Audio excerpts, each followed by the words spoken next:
Want to show your support for your Philly teams? Check out phillygoat.com. They have all of your needs covered, whether it's Sixers, Flyers, Eagles, Phillies, Union, Philly boxing, Philly culture, or Philly pride. There's something for you. Tees, hoodies, hats, any color you want, any size you want, including kids. Go to phillygoat.com. Use the promo code Jim Montgomery for 10% off your order. That's phillygoat.com. Be sure it has the authentic goat on the sleeve and use that promo code Jim Montgomery for 10% off of your order.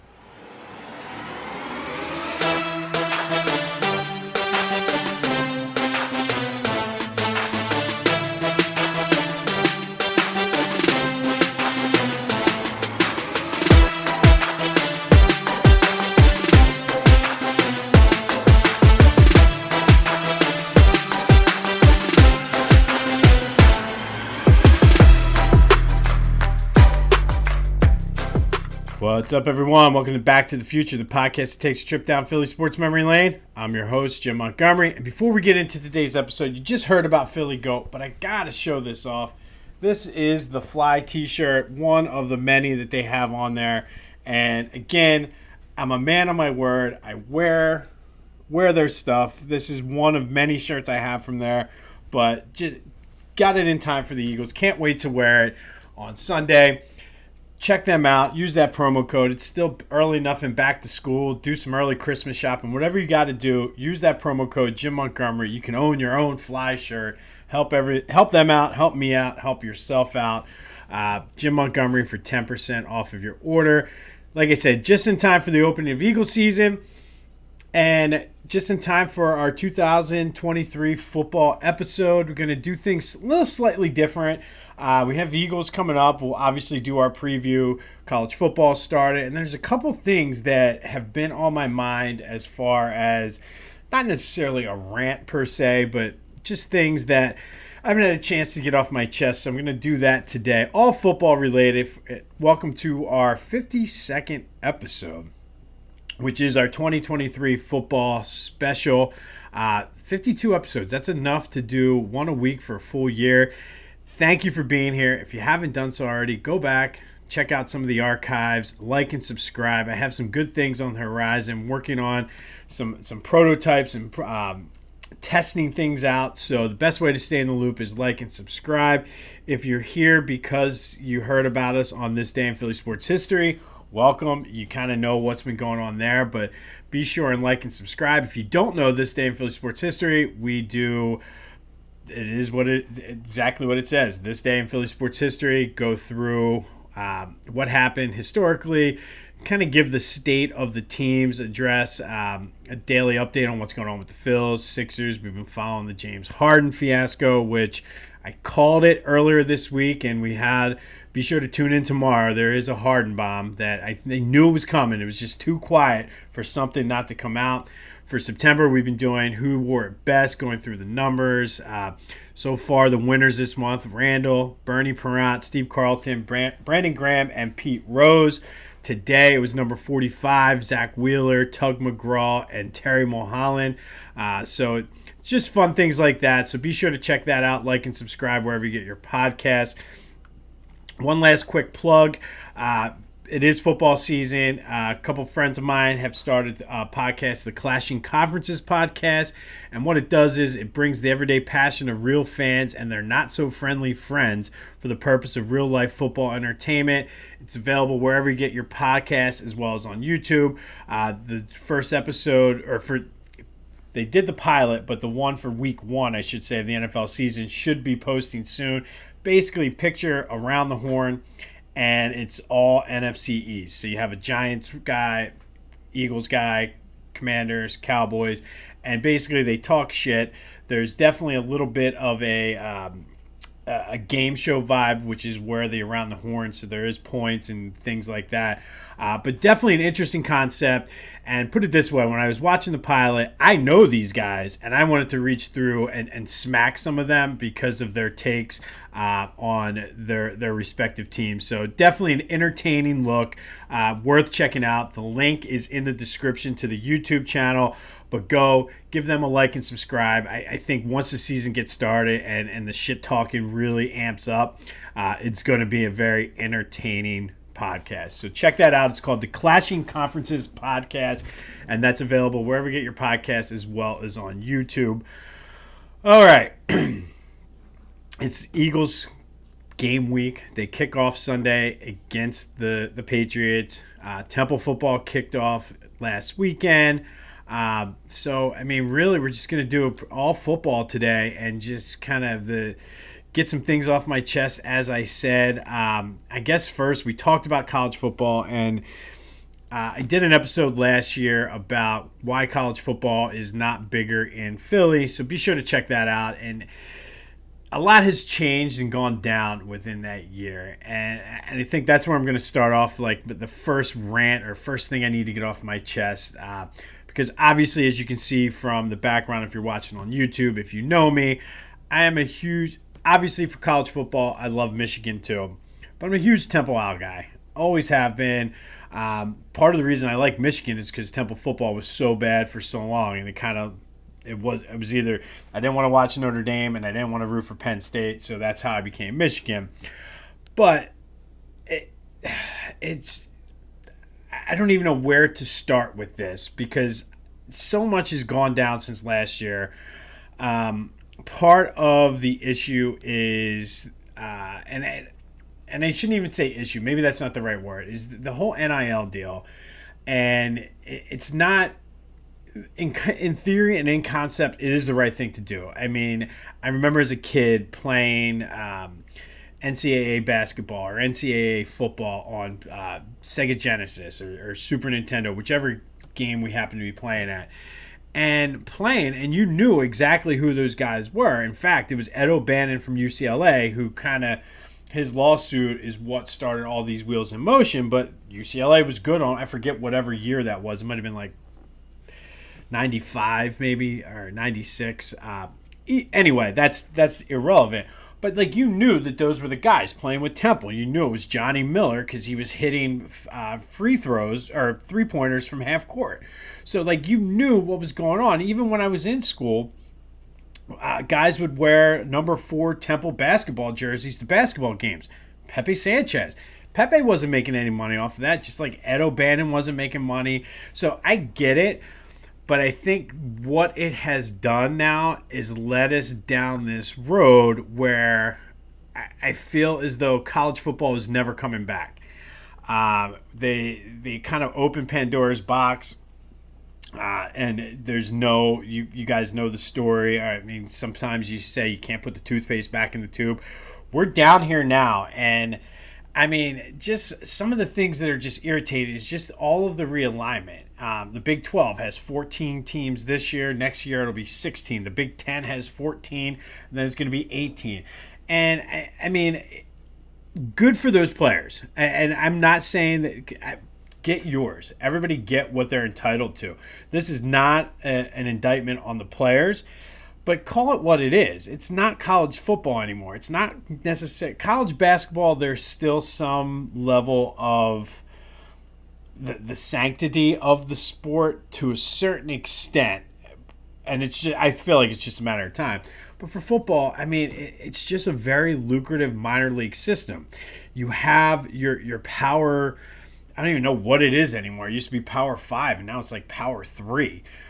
Because it's like the 3 super conferences. And ultimately what we're going to end up with is going to be a little bit more realignment. They're going to put some of these smaller conferences basically out of the equation, and they're going to be 1AA or FBS, whatever, or FC, I don't know, whatever they call it, but 1AA, Division 2, those the lower levels of college football.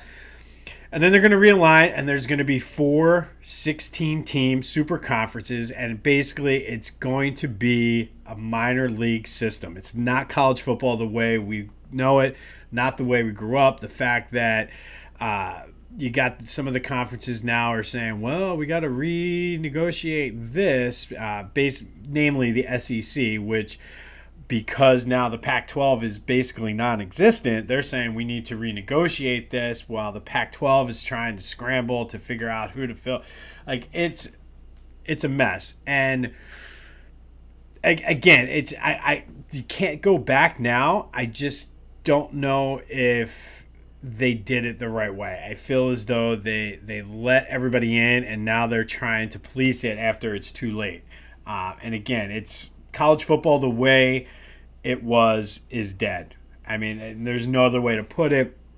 And it's very frustrating for me as a Temple fan because part of the lure of Temple when I went there was John Chaney and the basketball team.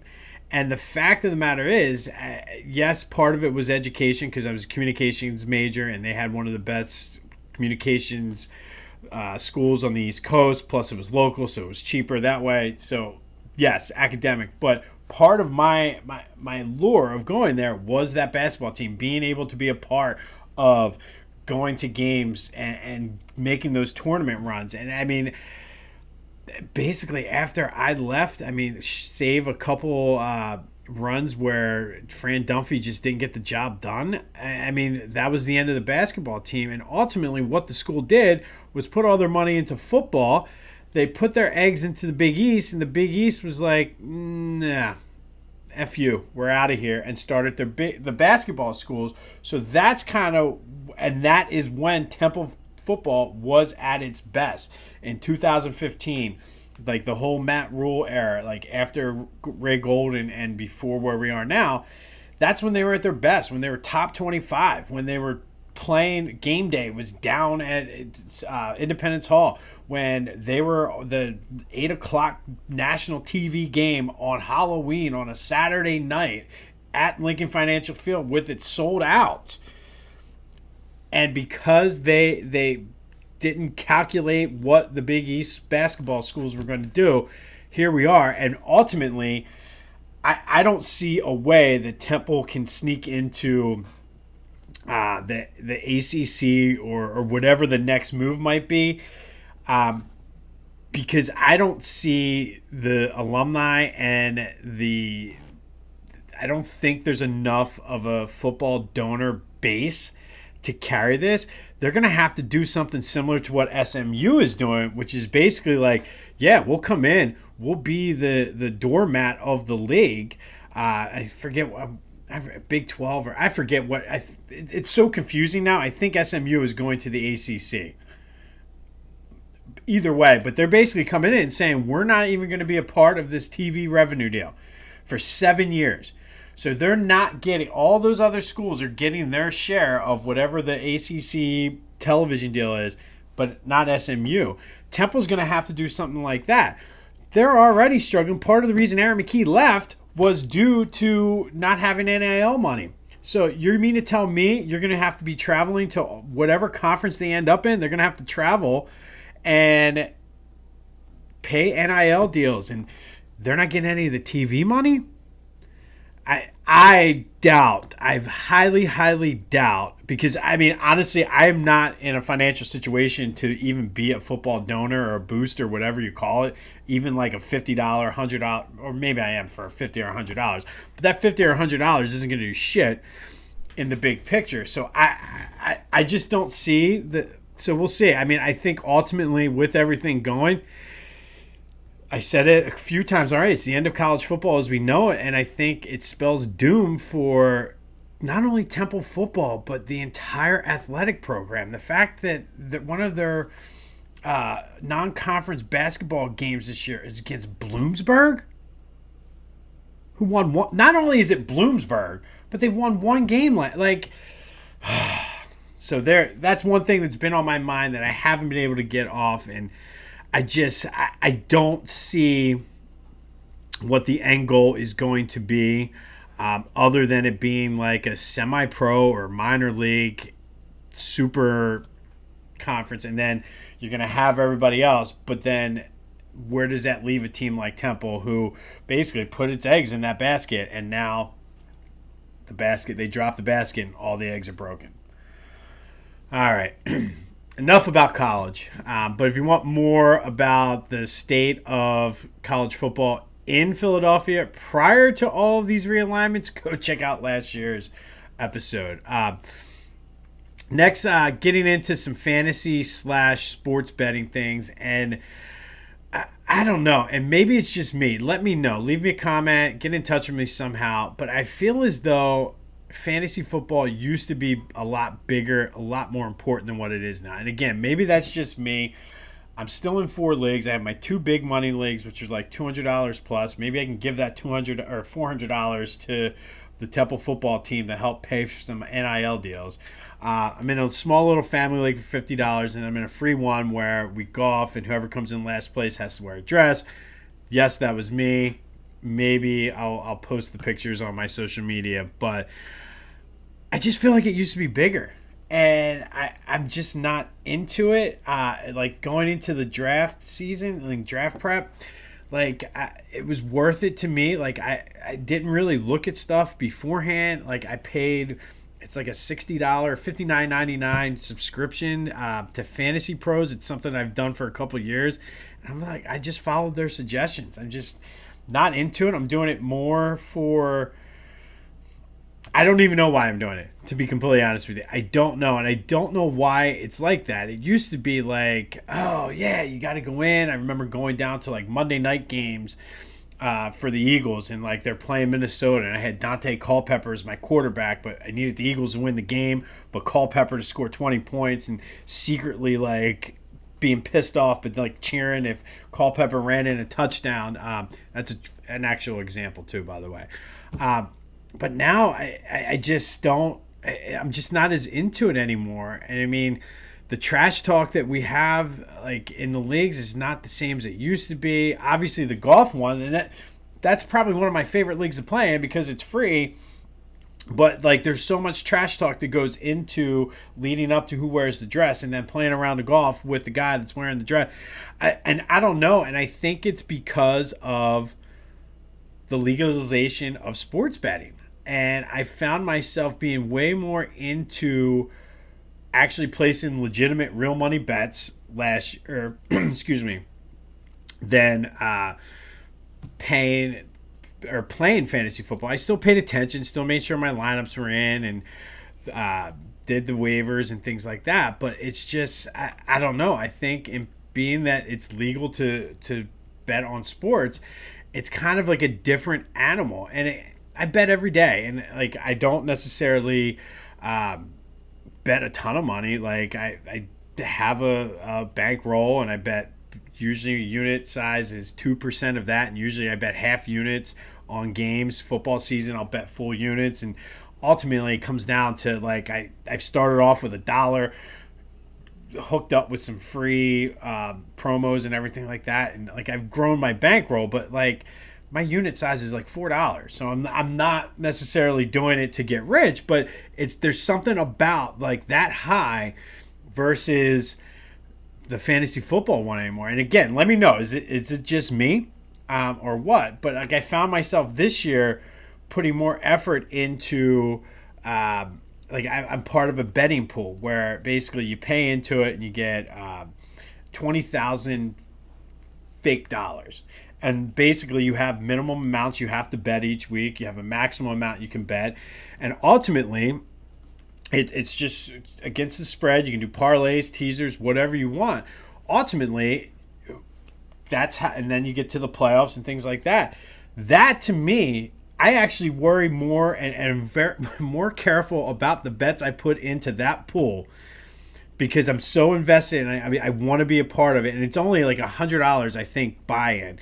But like I am way more careful with the money I put on my fake bets in that pool than I am the real money that I bet in my account. And I don't know why. It makes no sense. But like I'm a couple survivor pools this year. Really looking forward to that. I joined on DraftKings a season-long pick'em pool where you pick 5 games a week against the spread, and it just compiles your record throughout the season. Like, I don't know. I'd much rather during football season bet prop bets than play fantasy football. And again, I don't know whether because a lot of this is starting to be more legal and more mainstream. Like, I'm not calling my guy on the phone saying my number is 5C. I need, what's your line on this game? Like, it's not shady. Like, I'm able to do it from my phone. Like, I don't know. But is it just me, or has fantasy football lost its luster for you? And if so, why? Like for me, it's 100% because sports gambling is legal, and I'd much rather.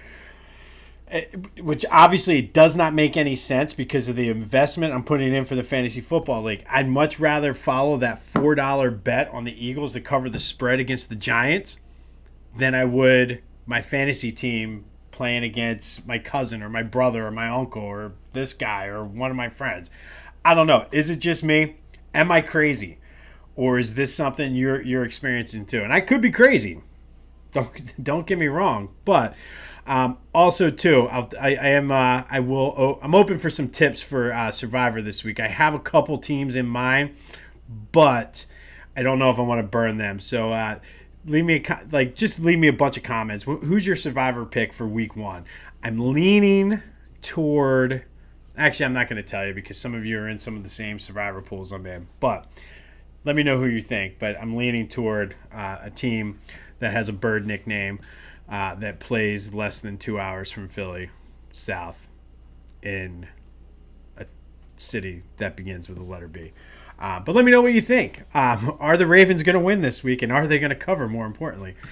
Anyway, all right, so enough of those, but those are two things that I've had on my mind, the whole college football thing and the sports gambling versus fantasy football that I haven't had an outlet for, that I just needed to get off my chest. And I feel like this was a good time because it's 2023 football. And let me know what you think. Again, I could be crazy, and I've been called worse, so don't feel like you're going to offend me. But time to get into the Eagles. And we all know how last year ended. Last year around this time we did our 2022 Eagles preview, and it looked a lot different than what this preview is going to be. Last year it was more about Jalen Hurts and what he was going to be, what he was going to become. Was he going to take that next step? And I think there was a lot of uncertainty about that. He was saying the right things. He had the mental makeup. But we're all right, you need to make the next step up on the field. Yes, they got him some weapons. Yes, the defense, offensively and defensively. But I think for all intents and purposes, he proved that he is him, as I've seen some people say. And to be honest, that was basically the preview. We said if he takes that next step, I said they definitely were going to win the division. I thought that they were in the picture for an NFC Championship berth. I said, and maybe a dark horse to win the Super Bowl. And I think we were pretty spot on with that. So coming into this year, I would say that we don't have those same questions. We know he is the guy. I think if anything, the questions become, how is he going to handle the newfound stardom? He's a celebrity. He's got all the money. And I mean, there's nothing in his DNA, nothing in his history, nothing about his makeup that leads me to believe that anything from the mental aspect is going to change. The fact that he was pissed off that it even got out that he had a picture of him walking off the Super Bowl on his phone, walking from the Super Bowl with the Chiefs confetti coming down as his motivation, and the fact that he's pissed off now that people know about that, I think that's all you need to know about Jalen Hurts. He has an image that he's trying to maintain, and I feel like he's just trying to be the guy that leads this team, and I like that. But I would have to say that this could be the most anticipated Eagles season ever. The closest I could come would be the 2004 season when they signed T.O., but I think even more so than that, top to bottom, this team is better. This team is better than that team. So, I mean, I think in the offseason, they made some moves. They had to let some of those guys go on defense. They have both new coordinators coming in. I think what the moves they made in the offseason, I think makes sense. I think where they're at and the guys they got to plug in on defense, yes, they're young. And I do think that they could theoretically take a step back defensively, but even taking a step back doesn't necessarily mean they're worse, because what they're going to have is they're going to be in much closer games with much better teams due to the schedule this year. And I'll get more into that in a minute. So I'm not as concerned with the defense, but I think that, if anything, would be a question mark. I think Desai he's doing the right thing. I feel like he's more cut, and you guys probably saw the whole Jonathan Gannon thing out in Arizona. And say what you want about him. Yes, it is what it is. Some of his old guys are sticking out for him. But Desai has a different sort of mindset and mentality. He's more in line with like a Sirianni personality-wise. And I think that's going to translate, especially with all these young guys, first or second year. You have the older guys who've played under a couple guys that really, like a Fletcher and a BG. I think they're going to be okay. Brian Johnson, I'm not worried. I think the offense could really be better than they were last year. I mean, I think you might get into some games where the defense gives up 30 points and it doesn't matter because the offense is scoring 50 points. I mean, Brian Johnson has known Jalen Hurts since he was a baby or a toddler.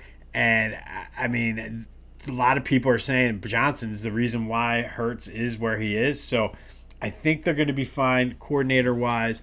I think they're going to be fine as far as offense. I feel like Jalen is really going to have, like, he's going to be a celebrity, and with that comes more responsibility, but I think he's going to be fine with that added responsibility. Defensively, I think Jalen Carter, I really feel could be the defensive rookie of the year. I don't know how anybody let him fall. Maybe this is like our come around. What goes around comes around. When we passed over Warren Sapp for character issues, and Jalen Carter made a young, not that minimizing. I've talked a lot about this, not minimizing what he did, but he deserves a chance to kind of make it right. And I truly hope and feel that he should be doing whatever he can to help the victims' families in this case. But I really, the fact that he fell to us, I mean, on the field, that is, like I said, I put a stat out the other day on This Day in Philly Sports History that no Eagles rookie has had double-digit sacks since Reggie White did in '85. And I truly think Jalen Carter could easily get 12 sacks this year, win the Defensive Rookie of the Year. So I think they're going to be okay.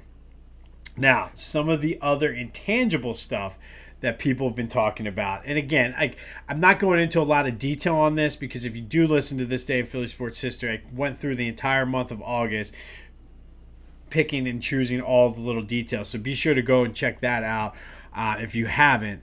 But big picture, that's what I wanted to keep this at. And I still haven't given my predictions yet. So I guess the first intangible everybody talks about is the Super Bowl hangover. And I've made it no secret that I think it might be an overrated thing.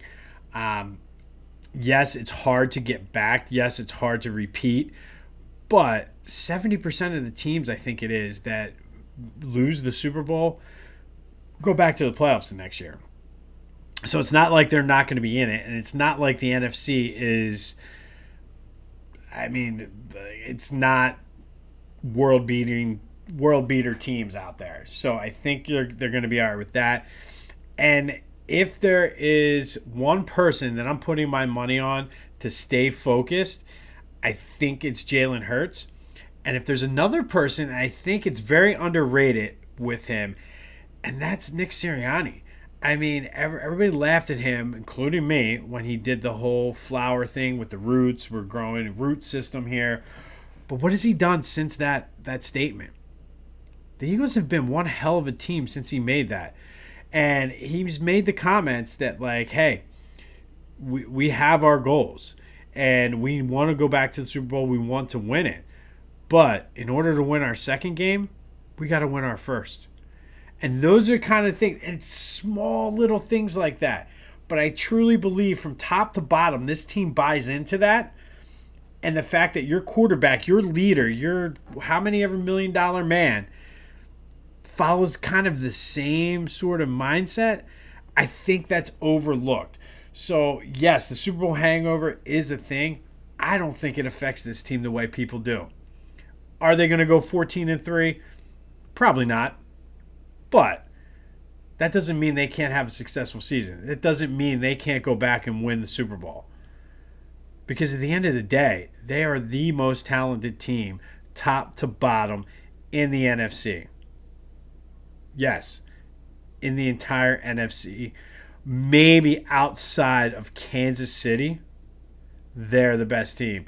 And I would put them pockets of maybe quarterback, maybe tight end. If Kelsey doesn't have a torn ACL, which, I mean, they believe he doesn't have an ACL, but I don't know. I believe a lot of things. Doesn't mean it's true. So we'll just kind of keep it at that. The second intangible thing is that everybody talks about the schedule. Oh, the schedule is so hard. The schedule's this, the schedule's that. And specifically after their bye. KC, Buffalo, San Fran, Dallas, Seahawks, and Giants. What I think people don't recognize and realize is, yeah, they had the easiest schedule last year. And sure, 3 of these wins were against the Giants, but they had the best record against playoff teams last year. Also, we're a damn good team. So you don't think Kansas City, you don't think Buffalo, you don't think, well, maybe not the 49ers because they are delusional, and maybe not the Cowboys because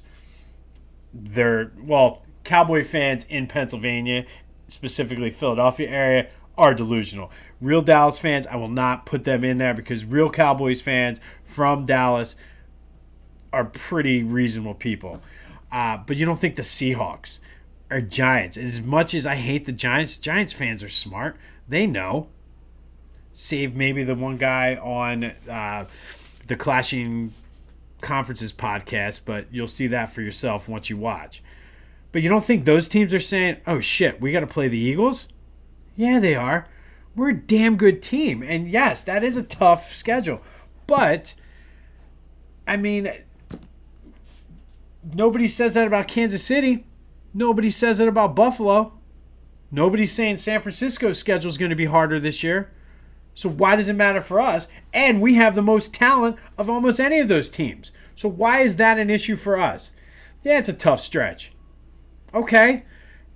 2 or 3 of those teams might not be nearly as good as we think they were going to be. Early season, the Eagles could very well, maybe Minnesota's better. Maybe New England's better. Maybe they start off 0-2. All of a sudden now, is that the tough part of our schedule? Maybe we beat both of those teams and they end up, well, somehow that's one of the few losses of the season. Point is, you don't know. The other point is, we're a damn good team, and it's time you people out there give us credit. You guys know it because you're listening to me. You're Eagles fans. But everybody else needs to realize we're a damn good team. Like, all the same people, the ESPN pundits and things like that now are talking shit on Jalen Hurts were the same ones that were fighting that he wasn't getting his respect last year. What, now all of a sudden, because Justin Fields is the darling, he didn't get the contract, Jalen Hurts got paid, so you're on to the next one? What, Jalen forgot how to play? All of a sudden he becomes T.O. and is a prima donna because he got paid? No, there's not one thing in that man's history, in that man's DNA, that makes me think he's going to be that guy. So who cares? Yes, it's going to be tough. But guess what? You're going to have to go through San Francisco, Dallas, probably Seattle, and the Giants in order to make it to the Super Bowl anyway. Nobody says that during the playoffs, but because it's the regular season and it's also right after the bye. It's a late bye for the Eagles. They got that working in their favor. So miss me with all that nonsense about how the schedule, the Super Bowl hangover. This team is different. And yes, I realize that somebody somewhere is going to, if this all goes to shit, is going to play this come January. But this team is different. They are built different. And you have, if Donovan McNabb had half of Jalen Hurts' attitude and mindset, he'd be one of the top 10, maybe top 5 quarterbacks ever. But he was soft when it came up to the mental makeup. He had way more talent than Jalen Hurts. And I don't think anybody would probably argue that except for a McNabb hater. McNabb had far more talent than Jalen Hurts. Jalen Hurts has a far more superior mental makeup than Donovan McNabb. So don't tell me that, the Super Bowl hangover. No. McNabb couldn't get out of his own way half the time. Jalen Hurts is not going to fall victim to the Super Bowl hangover. He is not going to let a first-place schedule get him down. And he sure as hell isn't going to all of a sudden, because he has money, all of a sudden he's going to change. There's not one thing in that guy's that I have ever seen out of him. And he's been in the spotlight since college.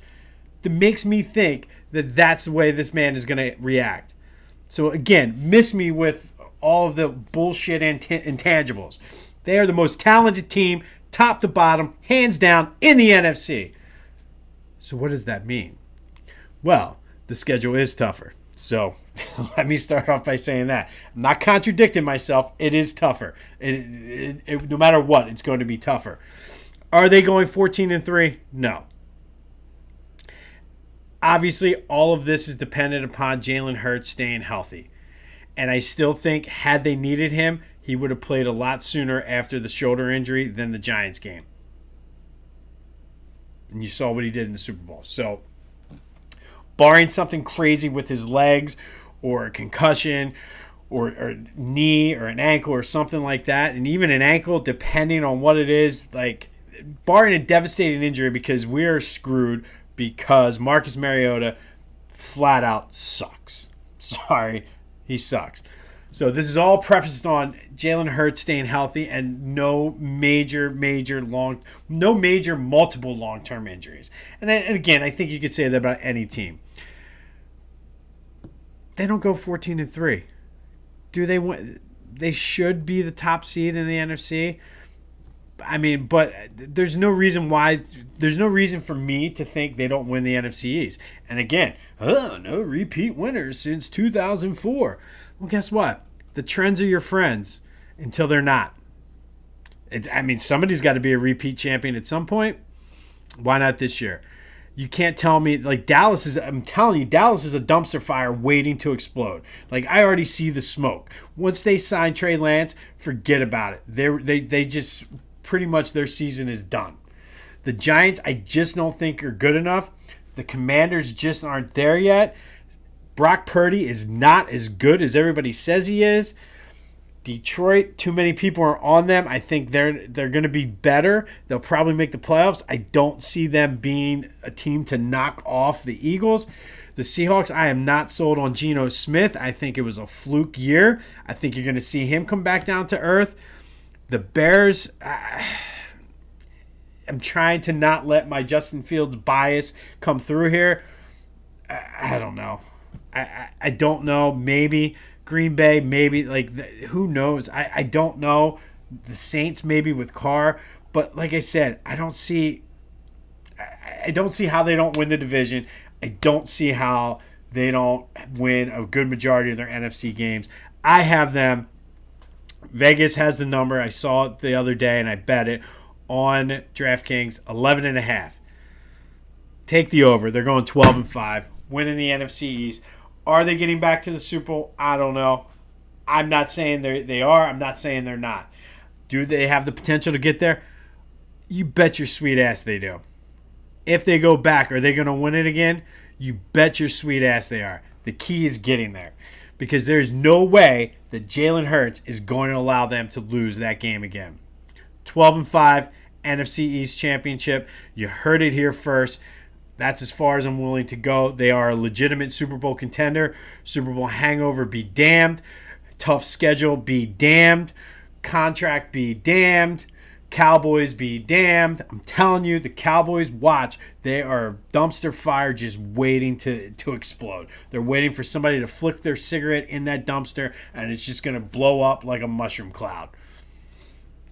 Let me know what you think. You got a lot to think about. Tell me about fantasy versus sports gambling.